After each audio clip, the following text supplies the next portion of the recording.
Game ఎలా ఉంటుందని చెప్పడానికి. మీరు ఇందాక మన రామానాయుడు గారు చెప్పారు, మత ఘర్షణలు తీసుకురావాలని ఏకైక లక్ష్యం. దానికి ఏం చేశారంటే పాపం పాస్టర్ ప్రవీణ్ పగడాల గారిని ఏదో రకంగా ఓన్ చేసుకుందామని చెప్పి ప్రయత్నం చేసి వాళ్ళ తాలూకా కొంతమంది మనుషుల్ని పాస్టర్గా క్రియేట్ చేసుకొని రకరకాలుగా వాళ్ళ మీద ఎంత అంటే ఒక పాస్టర్ నోట్ నుంచి కొన్ని పదాలు మనం వినం ఎట్టి పరిస్థితుల్లోని కూడా.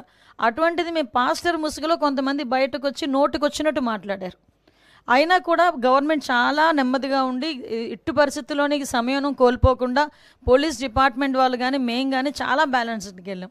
ఈ మధ్య కాలంలో జరిగిన సంఘటనలు మీకు తెలిసే ఉంటుంది. నరసన్నపేటలోని ఒక టెంపుల్ మీద వెళ్ళి జీసస్ వర్డ్స్ రాయించారు, ఒక చర్చ్ దగ్గరికి వెళ్ళి జై శ్రీరామ్ అని రాయించారు. అంటే ఇలాంటి సంఘటనలు చూస్తుండేటప్పుడు ఏదో విధంగా మత కల్లోహాలు తీసుకురావాలి, ఇక్కడ లా అండ్ ఆర్డర్ ఇష్యూస్ని క్రియేట్ చేయాలి అన్న ఒక దృక్పథం అన్నది చాలా క్లియర్గా కనిపిస్తుంది. ఇది నేను చాలా సందర్భాల్లో చెప్తానండి. ఒక క్రిమినల్ పాలిటిక్స్లో ఉంటే ఎటువంటి సంఘటనలు జరుగుతాయో అవే సంఘటనలు ఇప్పుడు వాళ్ళు చేయడానికి రెడీ అవుతున్నారు. బట్ మేమందరం చాలా ఫర్మ్గా ఉన్నామండి.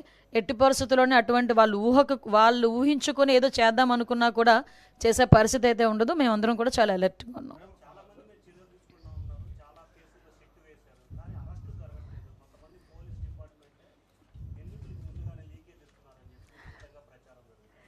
మీ దేవుడి దయవల్ల మీరే ప్రచారం అన్నారు కాబట్టి సంతోషం. నిజంగా నేను అలాగని చెప్పి మీరు అన్నదాన్ని నేను కాదు అని చెప్పట్లేదు. ఎక్కడో అక్కడ కొన్ని మూలాలు అయితే ఉంటాయి. ఇప్పుడు మ్యాక్సిమం అంతా ప్రక్షాళన జరిగింది. ఇంకా ఎక్కడైనా మూలాలు ఉంటే కూడా మీరు చెప్పిన దాన్ని కూడా మేము కన్సిడర్లోకి తీసుకొని మేము కూడా విచారణ చేసుకుంటాం. కానీ అటువంటి పరిస్థితి అయితే యాజ్ ఆఫ్ నో మా దగ్గర ఎక్కడ లేదు. సిట్ విచారణ పూర్తయిన వెంటనే చర్యలు ఉంటాయండి. ఎందుకంటే మేము ఏదో కంగారు పడిపోయి విచారణ తీసుకొచ్చేసి మళ్ళీ వెళ్ళి వాళ్ళు కోర్టులకు వెళ్తే మేము ముట్టకెళ్ళి తినే పరిస్థితులు అయితే వెళ్ళాం. మేము చాలా క్లియర్గా సిట్ విచారణ కంప్లీట్గా పూర్తి చేసుకొని అందులో ఎవరైతే దోషులు ఉన్నారో విత్ సాక్ష్యాధారాలతో పట్టుకొని వాళ్ళ మీద చర్యలు ఉంటాయి.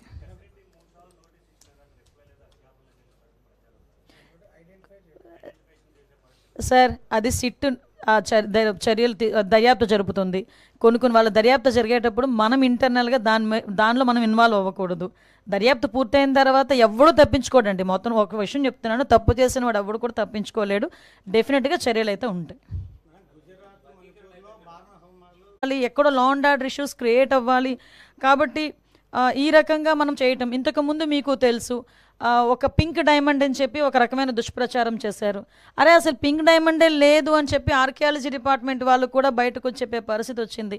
అంటే ఏదో రకంగా తిరుమల తిరుపతి దేవస్థానం అంటే ప్రజల సెంటిమెంటు, దాని మీద ఒక బురద జల్లితే గవర్నమెంట్కి చెడ్డ పేరు వస్తుంది, దానివల్ల పూలన మత ఘర్షణలు తీసుకురావచ్చు అని ఒక